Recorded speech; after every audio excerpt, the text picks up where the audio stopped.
نبی پاک صلی اللہ علیہ وسلم نے ارشاد فرمایا سونا مسلمان وہ ہے کہ جس کام سے اس کا مطلب نہیں اس کام کو چھوڑ دے۔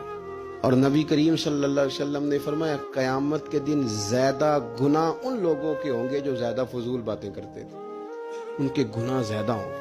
فضولیات سے بچیں، اپنے اوقات کار زندگی میں مرتب کریں۔ ہم پتہ کیا کہتے ہیں، 1 منٹ میں آیا، تو 1 منٹ ٹھہر، میں یہ محاورہ ہے ہمارا، 1 منٹ دے ذرا مجھے۔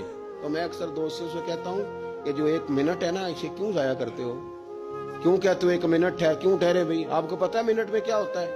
1 منٹ میں 6 دفعہ سورۃ اخلاص پڑھی جا سکتی ہے، اور 2 قرآن پاک پڑھنے کا ثواب ہے۔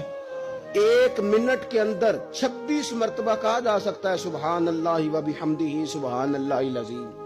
اور یہ وہ کلمات ہیں کہ نبی پاک علیہ السلام نے فرمایا زبان سے کہنے آسان ہے، میزان عمل پر ان کا بڑا وزن ہے، اور یہ تمہارے رب کے بڑے پیارے جملے ہیں، اللہ کو بڑے محبوب ہیں یہ کلمات۔